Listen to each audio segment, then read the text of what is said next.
Ladies and gentlemen, welcome to the event of the evening. In the red corner, we have the football analyst with sharp insights and expert analysis, Edward Kalantarian. And in the blue corner, please welcome the brilliant and passionate football expert, Armen Karamyan.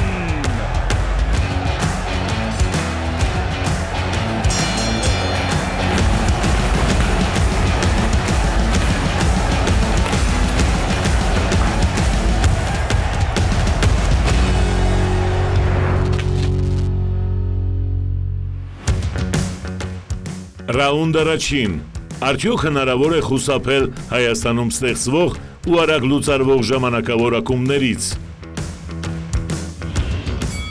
Հերթական անգամ Հայաստանի առաջնությունը սկսվում եւ չի ավարտվում նույն քանակի թիմերով։ West Armenian երրորդ տեխնիկական պարտությունը կստանա եւ չի ավարտի մրցաշրջանը։ Ինչպես պայքարել այս արատավոր երևույթի դեմ։ Ես կարծում եմ, որ թեկուզ եւ լինեն սահմանափակումներ, թեկուզ եւ լինեն նոր օրենքներ, բայց հնարավոր չէ ստիպել, որպեսզի ակումբները երկարատև գոյություն ունենան։ Այո, հնարավոր է սահմանափակումներ մտցնել, բայց այդ պարագայում սեփականատերերը, ներդրողները չեն համարձակվի թիմ պահել։ Կմնան 5-6 թիմեր եւ նրանցով իհարկե Հայաստանի առաջնությունը շատերը կասեն ավելի հետաքրքիր է, բայց ֆուտբոլիստները կմնան առանց թիմերի, կմնան առանց ակումբների եւ այս իրավիճակում կտուժի հայկական ֆուտբոլը։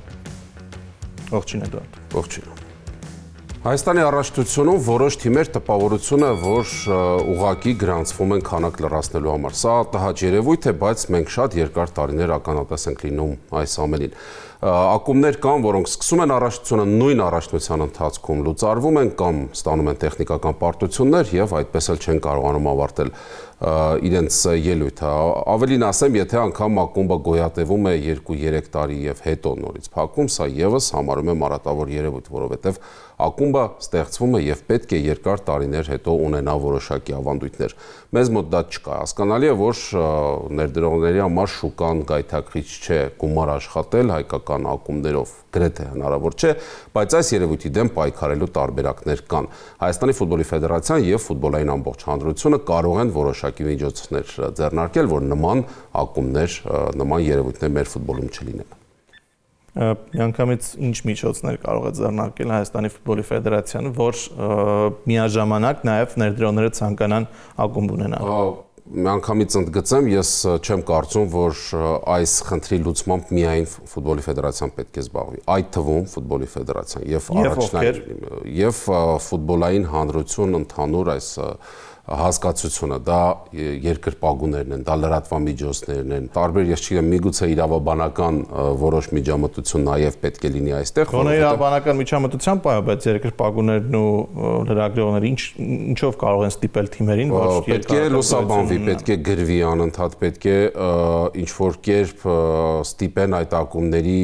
ղեկավարներին 100 անգամ մտածել, նոր գնալ այդ քայլին։ Եթե նրանք որոշում են ունենալ ակումբ Հայաստանում եւ հանկարծ եթե մի բան այնպես չի լինի, ես ակումբը կփակեմ եւ կգնամ, դրա համար ինչ որ խիստ պատիժներ, ինչ որ ֆինանսական կորուստներ լուրջ պետք է կրի, որ նա երկար մտածի այդ քայլին գնալուց առաջ, որովհետեւ այսպես իսկապես հնարավոր չէ։ Ամենամեծ գործիքակազմը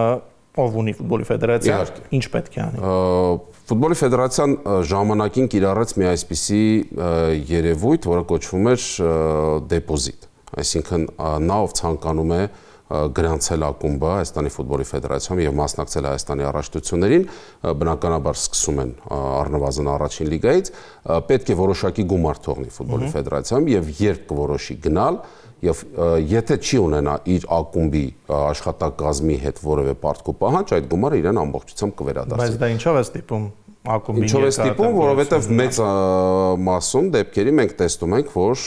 պարտավորություններ են թողնում, չեն վճարում մարզիչների, ֆուտբոլիստների աշխատավարձերը ու այդպես հեռանում։ Համարում են, որ սնանկ են եւ ինչ կարող են իրենցից պահանջել ֆուտբոլիստները կամ ասել։ Տուժում են արդյունքում այդ խաղացողները եւ մարզիչները։ Իսկ այդ դեպոզիտի գումարից նրանց կարելի է մարել այդ աշխատավարձերը։ Շատ լավ, թող այդպես։ Օրինակ, դա տարբերակներից մեկը է, չեմ ասում, դա ամբողջությամբ կլուծի։ Հա, բայց դա ընդհանրապես ըստի չի լուծում, որովհետեւ նույն դեպոզիտ անող սեփականատերը, եթե որոշի փակել ակումբը, էլի կարող է փակել, ով իրեն արգելում, այստեղ խնդիրն է, ինչով արգելել, ինչ որ լուրջ պատիժ լինի, պարտքու պահանջի կհեռանա, սա գոնե ինչ որ առաջընթաց է, որովհետև այսպես մենք ստենց ուրիշ բանի դեմ ենք պայքարում։ Շատ ոչ եթերային բառ կա, ես չեմ օգտագործի, ինչ են անում ֆուտբոլիստերի կամ մարզիչների հետ նոր հեռանում, դա ուղղակի անընդունելի է, դրա դեմ ինչ-որ բան պետք է կիրառել։ Շատ լավ, մենք դրանով ուրիշ բանի դեմ ենք պայքարում, որ ֆուտբոլիստների իրավունքների հետ չխաղան, այսպես ասած։ Դրա դեմ ենք ընդհանրապես պայքարում, իսկ ակումբները շարունակաբար այսպես կդադարեն գոյություն ունենալ։ Ֆուտբոլիստների գոյություն ունեն տարբեր տեղեր, ֆուտբոլիստների արմիություններ, կան կազմակերպություններ, որոնք զբաղվում են ֆուտբոլիստերի իրավունքների շահերի պաշտպանությունով։ Մենք չունենք այդպիսի կազմակերպություններ եւ միգուցե ֆուտբոլի ֆեդերացիան պետք է ստիպված իր ձեռքում քանի որ առաջնության անցկացմամբ զբաղվում է ֆուտբոլի ֆեդերացիան, պատկանում է առաջնությունը իրեն, ուրեմն պետք է ինչ-որ միջոցներ ձեռնարկի կամ օրինակ կարելի է այն մարդուն, ով ցանկանում է ակումբ բացել, այս բառը իհարկե շատ տգեղ է հնչում, բայց այդպես է, պետք է ինչ-որ պայմանագիր տալ, որոշակի արտոնություններ տալ, բայց միևնույն ժամանակ պարտավորություններ ստանձնի այդ մարդը, օրինակ, չգիտեմ, 10 տարի չփակել ակումբը եւ հեռանալ։ Շատ լավ, համաձայն եմ, հնարավոր է դա երևի թե դեպքում վճարել խոշոր տուգանքներով։ Միակ լավ տարբերակն է կամ լավագույն տարբերակն է, բայց այդ դեպքում կտրուկ ներդրողների թիվը կքչանա, որովհետև ոչ մի ներդրող կարծում եմ չի նայում, թե լրատվամիջոցները ինչեր են գրում իրենց մասին, թե ինչ կարող է լինել իրենց հետ, եթե բացեն ակումբը եւ 2 տարի անց փակեն, ուղղակի չի բացի ակումբը եւ գնա ուրիշ երկրում բացի, օրինակ Վրաստանում նմանատիպ դեպքեր շատ ենք տեսնում եւ այստեղ կմնան 5, 6, 7 առավելագույնը թիմեր, առաջի լիգայում խաղացող թիմերի թիվը կտրուկ կնվազի, որովհետև այնտեղ են, չէ՞, այդպիսի ակումբներ հիմնականում, որոնք շատ երկար գործունեություն չեն ծավալում, ու ֆուտբոլիստները կմնան առանց թիմերի։ Հայաստանում գոնե։ Իսկ եթե հիմա շատ են ներդրողները, պայմանական շատ են, ինչ է դա փոխում։ Փոխում է այն, որ գոնե ամեն առաքելությանը ինչ որ քանակ է լրացնում։ Ոչ մի թիմ քանակ լրացնելու մասին չէ խոսք, ես կարծում եմ նույնիսկ կարելի է 8 մրցունակ թիմով էլ ուժեղ առաջնություն ունենալ, բայց եթե օրինակ Ալաշկերտի դեպքը վերցնենք, բավականին երկար տարիներ թիմը լավ ֆուտբոլ էր խաղում, եվրագավաթներին մասնակցում էր եւ ինձ համար դա բիզնես պլանի օրինակ էր։ Կարողանում էր գումար աշխատել եվրագավաթներում, ինքնածախսածածկմամբ էր զբաղվում ու արդարացված էր Ալաշկերտի գոյությունը, բայց երբ չմտավ եվրագավաթային գոտի, հիմա տեսնում ենք ինչ իրավիճակում է Ալաշկերտը գտնվում։ Ես չգիտեմ մյուս տարիներին կլինի թե ոչ, բայց եթե Ալաշկերտի սեփականատիրոջն ասես, որ պետք է պայմանագիր կնքես, որ 10 տարի թիմը պետք է գոյություն ունենա, կարծում եմ նման ռիսկի չի գնա այդ մարդը, որովհետև հասկանում է, որ մրցակցությունը շատ է բարձրացել, Նոան Արարատ, Արմենիան բավականին լուրջ գումարներ են ծախսում։ Ես հասկանում եմ, շատ լավ օրինակ իդեպ բերեցիր, Բագրատ Նավոյանը եւ նրա նման շատ գործարարներ ֆուտբոլը չեն դիտարկում որպես գումար վաստակելու միջոց, ի սկզբանե։ Նրանք ուղղակի սիրում են ֆուտբոլ եւ ունեն այլ բիզնեսներ եւ իրենց գումարով ստեղծում են ֆուտբոլային ակումբ, որը իհարկե ցանկացած պահի կարող են փակել իրավաբանորեն եւ հեռանալ, բայց եթե մարդիկ սկսեն դիտարկել ֆուտբոլը որպես ինքնին բիզնես, այդ ժամանակ նրանք կսկսեն շատ ավելի հեռանկարային, շատ ավելի երկար գնացող, հեռու գնացող ծրագրեր կազմել։ Ինչպես օրինակ հիմա ըստ իս անում է Նոան, Նոայի ղեկավարությունը ունի մարդը գումար այլ տեղերից, բայց Նոան դիտարկում է որպես բիզնես, այսինքն ցանկանում է Նոայով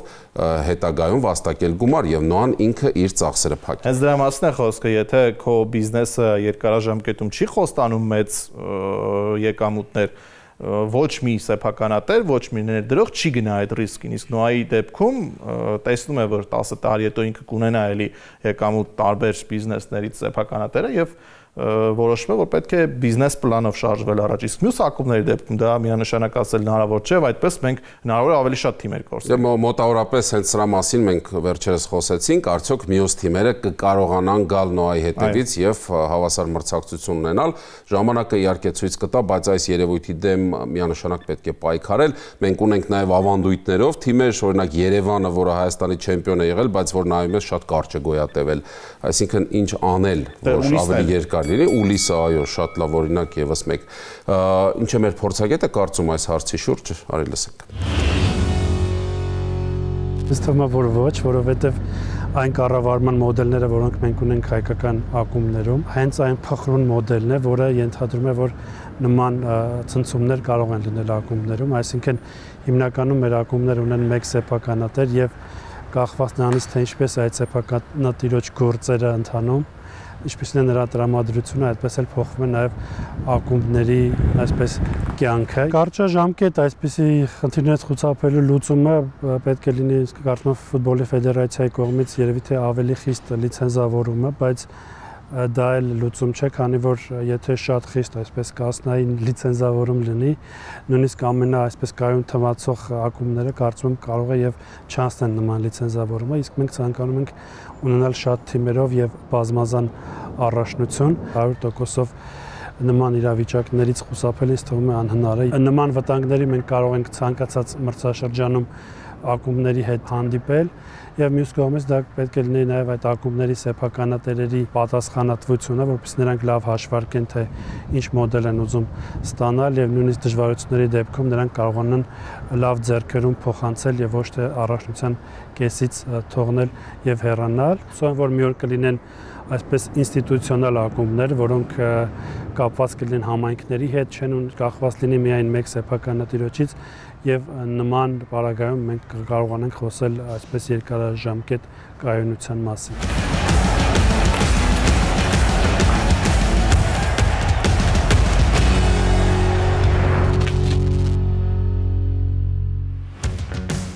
Ռաունդ երկրորդ Ալեխանդրո Խոսե Էրնանդեսի աշխատանքն էլ կլասիկոյում սխալների շարք, թե տրամաբանական որոշումներ։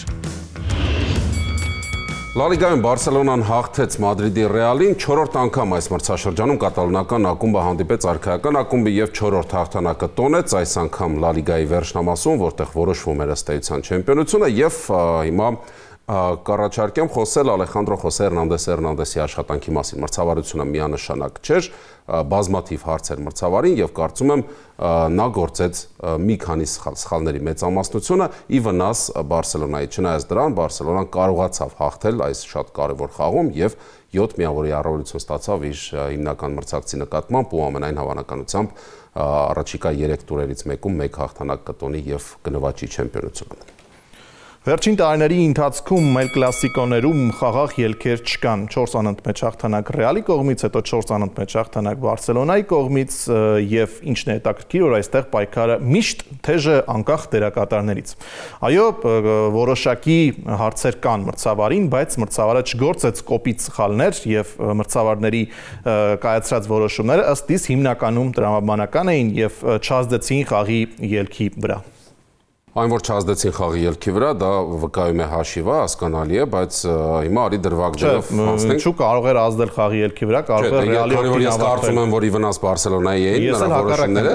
Դե ցանկացած իրավիճակում չազդեցին խաղի ելքի վրա, թե քո տեսանկյունից, թե իմ տեսանկյունից։ Համաձայն չեմ, բայց կհասկանանք ընթացքում։ Դրվագներով գնանք։ Առաջին գոլի ես առաջան 5 հիմնական դրվագ, որոնք առաջացրին հարցեր, մենք դրանք քննարկենք։ Առաջին գոլը, որը խփեց 11 մետրից Կիլիան Մբապեն, փոխանցման պահին նա խաղից դուրս վիճակում էր, գնդակը հասավ Բարսելոնայի պաշտպանին առաջինը, հետո Մբապեն մտավ պայքարի մեջ, խլեց եւ վաստակեց այդ 11 մետրանոցը։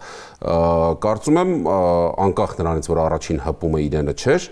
նա խաղից դուրս վիճակում էր եւ ակտիվ էր այդ իրավիճակում, ակտիվացավ, գնդակին տիրեց եւ պետք է այստեղ արձանագրվեր խաղից դուրս։ Աշխարհում ոչ ոք կարծում եմ մրցավարական տեսանկյունից այդպես չի մտածում, որովհետև փոխանցումը Մբապեի ուղղությամբ չէր, Բելինգեմի ուղղությամբ էր, Մբապեն այդ բանը շեշտեցի, որ Բելինգեմի ուղղությամբ էր, փոխանցող ֆուտբոլիստը զանգարեց եւ ասաց, ես Բելինգեմին էի փոխանցում։ Չէ, գիտես, երբ գնդակը մի ուղղությամբ են փոխանցում ֆուտբոլիստը այլ ուղղությամբ է, տրամաբանական է այդ փոխանցումը։ Մի փոքր դիպուկ չէր այդ փոխանցումը, բայց չես կարող փաստել, որ Բելինգեմի գնում էր Ջուդ Բելինգեմի ուղղությամբ, մենք հետո կարող ենք նայել իր հետ կրկնապատկերը, գնում էր Բելինգեմի ուղղությամբ, Մբապեն լրիվ այլ դիրքում էր եւ Մբապեն այդ պահին չէր խանգարում Կուբարսիին, որը դիպավ գնդակին։ Դրանից հետո Մբապեն ակտիվացավ, վերցրեց գնդակը, որ պրեսինգ կիրառեց եւ խլեց գնդակը։ Մբապեն կոնտակտի մեջ չի եղել Կուբարսիի հետ, գնդակը գնում էր այլ ուղղությամբ եւ Կուբարսին դիպավ գնդակին շատ վատ, անհաջող ու այդ դրվագում խաղից դուրս վիճակի մասին ամենայն հարգանքով պարոն Քալանթարյան խոսք չկա։ Եթե տես դու նշեցիր Կուբարսին, լավ չմշակեց գնդակ, Կուբարսին լավ չմշակեց գնդակը, որովհետեւ Կիլիան Մբապեն ազդեցություններ գործում նրա վրա։ Միգուցե հերվից ինչ որ բառեր էր ասում, միգուցե ճնշում էր հոգեբանորեն, բայց չխանգարեր Կուբարսին, գնդակը ստացվում է որ հանգիստ կհեռացներ այդտեղից, բայց նա չկարողացավ որտեղ ճնշում կա։ Ես համաձայն չեմ, ընդհանրապես խաղից դուրս վիճակի մասին խոսք չկա։ Ես հնարավոր է մրցարական գիտելիք, ոչ թե հնարավոր է մրցարական գիտելիք։ Դե բոլորս էլ մրցարական գիտելիքներով հավանաբար չենք փայլում հիմա։ Այդ դրվագում, որ ընդհանրապես խաղից ոչ մի գրամ նույնիսկ պետք չէ մտածել, որ այդտեղ խաղից դուրս վիճակ կա, որովհետև Մբապեն խանգարում էր կամ Մբապեի ուղղությամբ մի քանի գրամ ամեն դեպքում մտածում եմ։ Եթե գնում էր Մբապեի ուղղությամբ, իհարկե չէր գնում։ Ես համաձայն եմ, կարելի է դիտարկել, բայց չես կարող երբեք ապացուցել ում ուղղությամբ էր գնում, որտեղ չի հասել գնդակը ռեալի որևէ խաղացող։ Երկրաչափություն գոյություն ունի, որ երկրաչափությունը հիմա սխալվել է, փոխանցում կատարելիս ուղղակի մի փոքր ձախ է փոխանցել։ Բայց հնարավոր է նա Մբապեին էր մենակ դուրս բերել։ Բելինգեմը այնտեղ վերջում կադրում հայտնում է եւ հասկանալի չէ նա ընդհանրապես ինչ դիրքում է։ Խնդրում եմ, ոչ։ Լավ, երկրորդ գոլը Մբապեի խաղից դուրս այնտեղ բնականաբար չկար ամեն ինչ մաքուր էր, բայց գրոհի սկզբնական փուլում Ֆեդերիկո Վալվերդեն գնդակը խլեց Լամին Յամալից։ Մի քանի կրկնապատկեր ցույց տվեցին եւ այդպես էլ հասկանալի չէր նա հպվեց թե ոչ, ըստ կրկնապատկերների ամենայն հավանականությամբ հպում չկար, բայց մենք գիտենք որքան հաճախ է լինում, որ կադրում այդ հպումը չի երևում այնքան արագ է լինում։ Հետո խոշորացված ցուցադրեցին, հաջորդ օրը արդեն ցուցադրեցին այդ դրվագը խոշորացված եւ Ֆեդե Վալվերդեն ակնհայտ կանգնում է Յամալի ոտքին եւ դրա շնորհիվ խլում է գնդակը։ Ես Լա Լիգայի տեսությունը նայեցի եւ կա այդպիսի դրվագ, բայց անկեղծ չի հասկացվում դա որ հատվածում է եղել։ Ես չեմ ասում խաղադաշտի ինչ որ հատվածից վերցրել բերել դրել են որպես այդ դրվագի կրկնապատկեր, բայց հնարավոր է Յամալը գնդակը կորցնելուց հետո է ոտքին այդ հարվածը ստացել, որովհետեւ նման կրկնապատկերները ցույց են տալիս ընդհանուր պլան կամ միջին պլան, հետո արդեն եթե դու համադրում ես իրական դրվագի հետ, չի ստացվում է, այսինքն Վալվերդեն ոտքը անցկացնում է եւ խլում է գնդակը, բայց այդ պահին դնում է ոտքը Յամալի։ Իսկ միգուցե գնդակին դիպչելուց հետո է Վալվերդեն ոտքը դնում Յամալի։ Դա չի երևում, դրա մասին է խոսքը։ Մի հատ ոտքի դրվագ կա, որ կանգնում է Յամալին, Յամալի ոտքին Վալվերդեն ու վերջ, բայց չկա միգուցե նախորդ եղել է չէր խոշորացնի այդ դրվագը ցուցադրեր իր տեսության մեջ, որպեսզի ասեր, գիտեք, հնարավոր է սա։ Բայց ինչքան է նման դեպքեր, ինչքան վիճահարույց եւ ինչքան սխալ դեպքեր են եղել մրցավարի կայացած Կարծում որ դա հենց այդ դրվագն էր եւ այստեղ կարելի էր եւ պետք էր կանոնների խախտում արձանագրել եւ չէր լինի ռեալի հակագրոհ վարկյաններ անց չէր լինի։ Դե ես չեմ շարունակի վիճել, որովհետեւ չկա ինձ համար հստակ կրկնապատկեր։ Անցնենք հաջորդ դրվագին Բարսելոնայի գոլերը եղան իրար հետևից եւ երկրորդ գոլի հետ կապված հարց կա,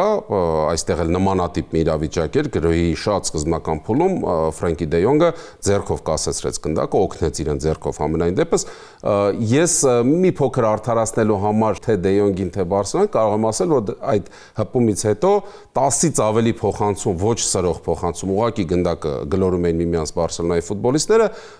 Ռեալը հանգիստ վերադասավորվել էր պաշտպանվում էր եւ միայն դրանից հետո գնաց գրոհը եւ եղավ գոլը առանց Ռեալի խաղացողի հպման համաձայն եմ եթե չէր տեսել Հերնանդեսը ձեռքով խաղ, արդյոք այդքանից հետո պետք է վերադառնալ այդ դրվագին եւ արձանագրել։ APP համակարգ կա, որ որոշում է գրոհի ակտիվ փուլ է դա թե չէ։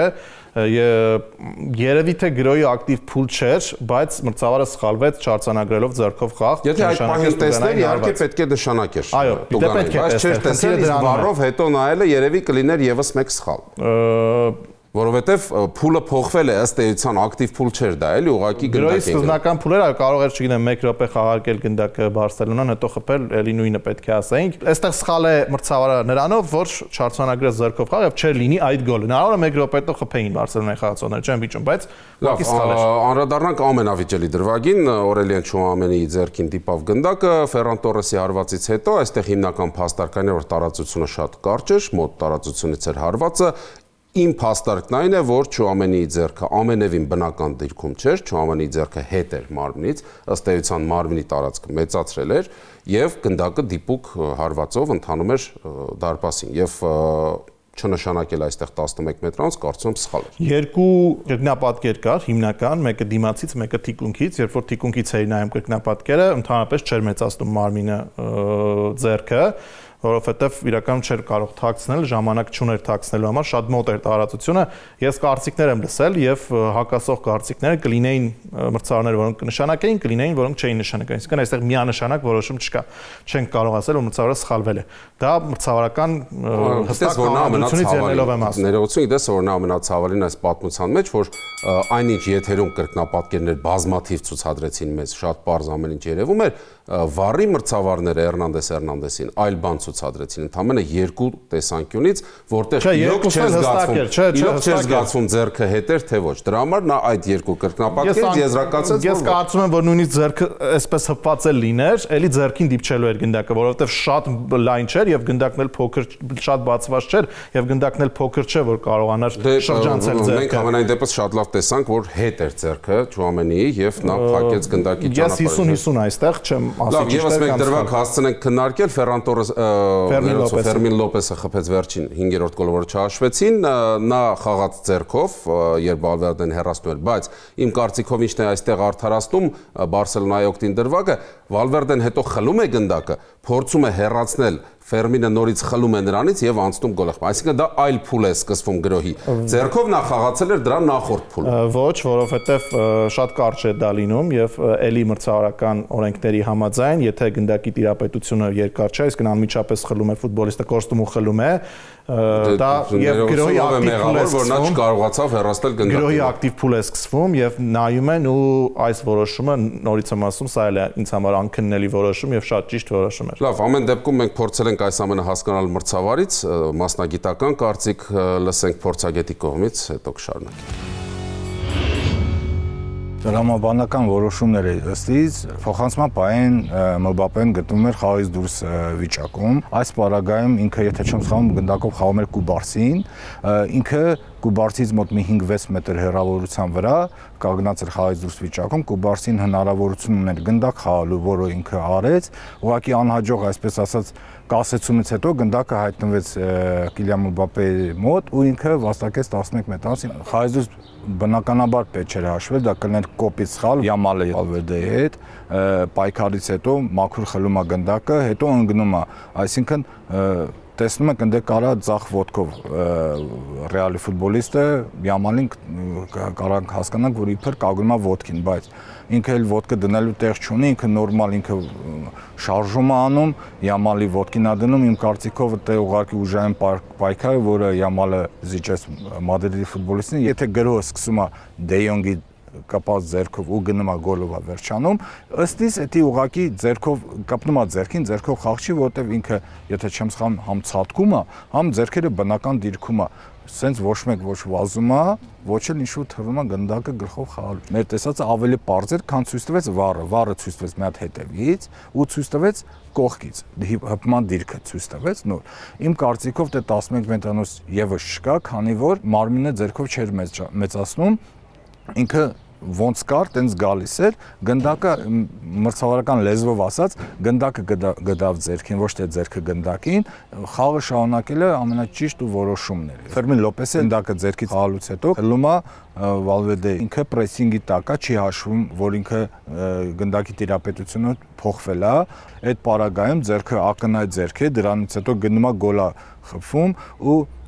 մրցավար գոլա հաշվում։ Վառի վիդեո ասիստենտ ռեֆերեների ամենա հիանալի աշխատանքներից մեկն էր։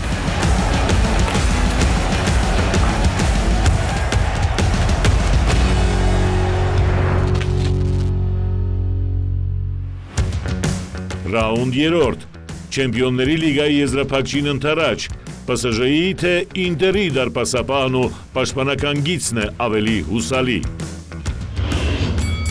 Ակումբային ամենահեղինակավոր մրցաշարի եզրափակչի մասնակիցները հայտնի են Ինտերն ու Պարի Սեն-Ժերմենը մայիսի 31-ին կփորձեն որոշել Եվրոպայի ամենաուժեղ ակումբին այս պայդրությամբ։ Առաջիկա շաբաթների ընթացքում մենք մեր հաղորդումների շրջանակում կփորձենք համեմատել այդ երկու թիմերի տարբեր դիրքերի հնարավորությունները եւ այսօր կանդրադառնանք դարպասապահի դիրքին ու պաշտպանությանը։ Ես կարծում եմ, որ այս պահին Ինտերի պաշտպանությունն ավելի հուսալի է, 3 կենտրոնական պաշտպանով խաղացող Ինձագի թիմը շատ ամուր կենտրոն ունի,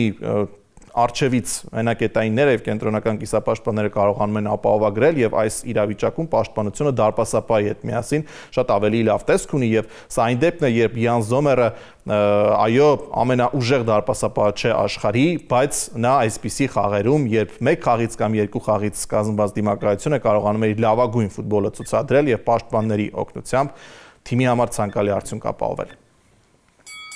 Հակառակ պնդումը կանեն Պարի Սեն-Ժերմենի օգտին թե դարպասապահի տեսանկյունից, թե պաշտպանության, նախ եւ առաջ ինչու։ Ինտերի այդքան գոված պաշտպանությունը ընդամենը մեկ դիմակայությունում կիսաեզրափակչի Բարսելոնայից բաց թողեց 6 գնդակ։ Երկու խաղում 6 գնդակ, դա համաձայնեք շատ հուսալի պաշտպանության ու դարպասապահի մասին չի խոսում։ Այո, Յան Զոմերը հանգիստ կարող է համարվել պատասխան հանդիպման հերոսը, բայց նա ուղղակի մի քանի կարևորագույն փրկություն կատարեց, իսկ ընդհանուր առմամբ հարցեր Ինտերի դարպասապահին ու պաշտպանությանը իհարկե կան։ Իսկ Ջանլուիջի Դոննարուման նույն Արսենալի հետ դիմակայությունում ֆենոմենալ փրկություններ կատարեց, որոնք դեր խաղացին PSG-ի հաջողության մեջ եւ պաշտպանությունը, որը շատ համակարգված է գործում, այո, այստեղ միգուցե անուններով Պարի Սեն-Ժերմենի պաշտպանները զիջում են, բայց խաղային որակներով, համակցվածությամբ եւ միմյանց ապահովագրելու ունակությամբ իհարկե չեն զիջում։ Արեցիր մի արտահայտություն, որը կարծում եմ քեզ համար ամենաշահավետը չէր, համեմատեցիր պաշտպանությունները եւ բերեցիր օրինակ, որ Ինտերը մեկ դիմակայությունում Բարսելոնայից 6 գնդակ բաց տվեց մի թիմից, որը աշխարհում այս պահին բոլորից շատն է խփում, բոլորին դա իհարկե չի նշանակում, որ այն թիմը, որը ունի հուսալի, շատ հուսալի պաշտպանություն եւ դարպասապահ, պետք է 6 գնդակ երկու խաղում։ 6 գնդակը միգուցե շատ է, բայց արի հիշենք Պարի Սեն-Ժերմենն էլ դիմակայությունում քանի գոլ բաց տվեց համեստ Ասթոն Վիլայից։ Եթե համեմատում ենք, այստեղ առաջին խաղում ձեռք բերած առավելությունը թույլատրեց PSG-ին, պատասխան խաղում այո բաց տվեցին։ Կապ ունի դա։ Ես չեմ ասում, որ անթերի է։ Ես իհարկե չեմ ասում, որ անթերի է PSG-ի պաշտպանությունը։ Մենք ուղղակի համեմատում ենք Ինտերի եւ Պարի Սեն-Ժերմենի։ Ինձ համար Պարի Սեն-Ժերմենի պաշտպանության ամենաուժեղ կողմը եզրային պաշտպանների հատվածն է, բայց նրանք էլ ուժեղ են գրողներին միանալիս։ Նրանք արդյունավետ են, նրանք գոլեր են խփում, նրանք ասիստներ են կատարում։ Այո, լավն են նաև պաշտպանությունում, բայց հիմնականում լավն են արձակվելիս։ Նկատեցիր Աշրաֆ Հակիմին եւ Նունո Մենդեշը միաժամանակ պատասխանատու են եւ գրողների եւ պաշտպանության համար։ Իսկ Ինտերում մի փոքր Դումֆրիսն ու Դումֆրիսը պատասխանատու է նաև արձակման համար, Դիմարկոն հիմնականում Դիմարկոն ու Դումֆրիսը երկուստ էլ շատ լավ միանում են գրողներին, բայց եթե հանկարծ չհասցնեն նահանջել, Ինտերը 3 կենտրոնական պաշտպան ունի, ապահովագրողներ կան։ Այո, այստեղ քանակի շնորհիվ միգուցե հասցնում են ինչ-որ, իսկ Հակիմի եւ Մենդեշի անհատական որակները ես ավելի բարձր եմ գնահատում։ Դումֆրիսի որակների հետ համեմատել հնարավոր չէ։ Հնարավոր է, իհարկե հնարավոր է, որովհետեւ Դումֆրիսը շատ արդյունավետ հանդիպումներ անցկացրեց, բայց զուտ պաշտպանվելիս մի փոքր ես առավելություն Հակիմին գտամ։ Ես Պաշտպանության կենտրոնները արի նաև, Ինտերիակը 3 քույլը Բիսեկն է, չնայած Պաչոն եւ Բիսեկին կարող ենք այստեղ համատել։ Դե Պաչոն այսպես վերցրեց ու դարձավ Պարի Սեն-Ժերմենի հիմնական կազմի խաղացող։ Դա օգտվեց մի շարք խաղացողներ եւ վնասվածներից ու թեև Բիսեկն էլ նույնը արեց, խլեց Ստեֆան Դե Ֆրեից, որը մրցաշրջանի սկզբում էր հիմնական, բայց 3 պաշտպան լավ համակարգերով երևի ավելի լավ կլինի։ PSG-ում կա մեկ ծերուկ, որը այսպես ղեկավարի պես ամեն ինչ վերահսկում է պաշտպանություն Մարկինյոսը եւ նրա կողքին Պաչոն շատ լավ ինտեգրվեց ու կարողանում է նրան ֆիզիկական իր հնարավորություններով օգնել, եթե ինչ-որ բան չի հասցնում Մարկինյոսը։ Իսկ Ինտերը նույնը անում է 3 ֆուտբոլիստով։ Եվ տես այստեղ ինչ հետաքրքիր միքս կա ծերուկ Աչերբին, որը խելացի պաշտպան է, մինչև վերջ նվիրվող պաշտպան է, շատ խելացի Բաստոնի, ինձ համար Բաստոնին աշխարհի ամենաուժեղ պաշտպաններից մեկն է այս պահին, եւ ոչ շատ խելացի պաշտպան Բիսեկը, որը ֆիզիկականով է լրացնում, որը արագությամբ է լրացնում, որը երբեմն կարողանում է ճիշտ պահին հայտնվել ճիշտ տեղում եւ այս 3-ի միաձուլումից ամուր պաշտպանություն է ստեղծվում, ես չեմ ասում հնարավոր չէ շրջանցել, բայց եթե վերցնում ենք միայն կենտրոնական պաշտպաններին, ասեք մաթեմատիկորեն 3-ը մեծ է 2-ից, բայց դա չէ, որովհետեւ համեմատում ենք տարբեր համակարգերով խաղացող թիմերի Երևի պետք է անցնել անհատների ստիպված ու հասկանալ անհատներով, երևի այո անոններով անհատներով դուրս կդնեմ այդ եթե Բիսեկին հանում ենք, այնտեղ ուրեմն ստացվում է Բաստոնի Աչերբի, համեմատում ենք Մարկինյոս, Սպաչո։ Ինձ համար ավելի ուժեղ է Բաստոնի Աչերբի զույգը։ Դե ցույց տված խաղով պետք է նայենք, երևի անոններով համաձայն եմ, որ Ինտերի տղաները գերազանցում են, բայց չգիտեմ, Paris Saint-Germain-ը ընդհանուր այնքան բալանսավորված ֆուտբոլ է խաղում, որ չես հասկանում իրականում որն է ուժեղագույն գիծը։ Այո, բալանսավորված ֆուտբոլ է խաղում, բայց երբեմն, օրինակ Լիգա 1-ում էլ տեսանք չեմպիոնությունը նվաճելուց հետո Նիսից 3 գնդակ ընդունեցին, բայց խաղում էին հիմնական կազմով, հիմնական պաշտպաններով, հիմնական դարպասապահով ու նրանց պետք էր ուղղակի ավարտել մրցաշրջանն առանց պարտության, ինչը ռեկորդ կլիներ, բայց չէր ստացվում եւ պաշտպանությունում շատ էին սխալներ, էլի գոլեր կարող էր խփել Նիսը։ Այստեղ կարող ենք ասել, որ չեմպիոնությունն ապահովել էր, արդեն հանգիստ էր եւ այլն, բայց ամեն դեպքում Paris Saint-Germain-ը քիչ գոլեր բաց չի թողել։ Դե այն պահից ինչ առաջին պարտությունը կրեցին եւ չունեին այդ շարժառիթը առանց պարտության մրցաշրջան անցկացնելու, նրանք սկսեցին արդեն մատերիալ։ Որ 30-ից ավելի գոլ է բաց թողել, այո, ինտերնել է մոտավորապես այդքան բաց թողել իր ներքին առաջնությունում, բայց ըստ իս ավելի բալանսավորված, ավելի օգտակար գործողություններով միգուցե Paris Saint-Germain-ի պաշտպաններն ավելի շատ են աչքի ընկնում հարցակման գծում, բայց պաշտպանության մասին, եթե խոսում ենք բուն պաշտպանողական գործողությունների մասին, ինտերնին ավելի լավն է։ Ընդհանրապես ես փոքր ֆուտբոլին վնասման եմ ասում, վտանգ եմ զգում, որ կարող է եզրափակչի ճակատագիրը որոշել պաշտպանությունը, ով ավելի լավ կպաշտպանվի նա կախտի, ես չեմ ակնկալում գոլառատ ֆուտբոլ, բայց դրան մենք կանադառնանք հետո, երբ հարցակողների մասին խոսենք, կարի դարպասապանների մասին էլ։ Զոմեր Դոնարումա չի քննարկվում, որ Դոնարուման ավելի ուժեղ դարպասապահ է ինձ համար։ Ես այն պատտվող կարծիքի հետ համաձայն չեմ, որն ասում է Զոմերն ամենաթերագնահատված դարպասապահներից է։ Զոմերը շատ լավ դարպասապահ է։ Ոչ թերագնահատված է, ոչ գերագնահատված։ Այո, միգուցե կարիերան կարող էր ավելի լավ ընթացք ստանալ, ինչպես օրինակ Գիլերմո Օչոայի դեպքում, բայց Զոմերը եթե միջին գնահատականները նայում ենք մրցաշրջանի, ֆանտաստիկ մրցաշրջաններ չի ունեցել, ֆանտաստիկ խաղեր ունեցել է։ Միգուցե ոչ մի դարպասապահ այդքան սեյվերով խաղեր չի ունեցել, բայց ընդհանուր առմամբ նա լավ դարպասապահ է, բայց կատարյալ դարպասապահ չէ, պատահական չէ, այդքան երկար տարիներ խաղում էր Մոնխենգլադբախը, որ Ինտերը վերջին պահին ինչ-որ առումով հարկադրված նրան հրավիրեց եւ դարձրեց հիմնական դարպասապահ, այսինքն այնպես չէ որ նրանք Զոմերի վրա աչք դրել էին վաղուց։ Ես չեմ կարծում որ աշխարհում ոչ ոք չի նկատում Զոմերին, բոլորը թերագնահատում են եւ այդ պատճառով էլ ուժում են։ Իսկ Ջանլուիջի Դոնարուման այն տեսակն է դարպասապահի, որը եթե որսած այդ վստահության, հաջողության ալիքը նա ուղղակի հրաշքներ կարող է գործել եւ սա շատ է դրվագներում որոշ խաղերում օգնում Paris Saint-Germain-ին։ Իսկ եթե հանկարծ մի սխալ թույլ տվեց, կարող է ամբողջովին շրջվել նրա մոտ։ Դե դա ցանկացած դարպասապահի ճակատագրի։ Զոմերի դեպքում ես հենց ես ավելի քիչ եմ տեսնում նրա սխալվելու, քան Զոմերի, որովհետև Դոնարուման ի վերջո համարվում է top դարպասապահ, նա հենց դրա համար է top դարպասապահ, որ ամենակարևոր խաղերում փայլի եւ պատահական չէ որ 16 տարեկանում Միլանի հիմնական դարպասապահն է։ Այո, դրա համար եթե նորից դարպասապահներին համեմատություն զուտ նրանց միջև անցկացնենք, ես Դոնարումային կտամ առավելություն։ Ես էլ կտամ ընդհանուր առմամբ, բայց այս խաղում ես կարծում եմ Զոմերն ավելի լավ հանդես կգա, քան Դոնարուման։ Կարծիքի հայտնել նաև մեր փորձագետը, արի նրան եւս լսենք ու կհասկանանք։ Դու երկու թիմերն էլ արժանիորեն հասել եզրափակչին եւ շատ լավ հաղթանակներ են տարել։ Երևի թե վերջին կիսաեզրափակիչ խաղում ավելի շատ տպավորեց Ինտերի դարպասապահի խաղը, թեև նրանք շատ գոլեր բաց թողեցին, բայց կարծում եմ որ դարպասապահը շատ մեծ ներդրում ունեցավ նրանով, որ նրանք հայտնվեցին եզրափակիչում եւ եթե համեմատել ունենք մի փոքր առավելություն ես Ինտերին կտայի։ Դարպասապահների եւ պաշտպանների խաղը դիտարկում եմ որպես մեկ ամբողջություն եւ կարծում եմ որ Ինտերը այս հարցում մի փոքր առավելություն ունի։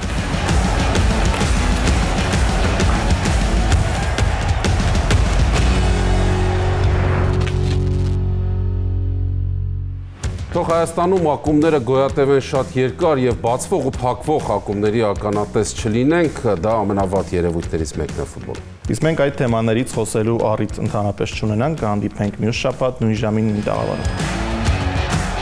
Ladies and gentlemen, welcome to the event of the evening. In the red corner, we have the football analyst with sharp insights and expert analysis, Edward Kalantarian. And in the blue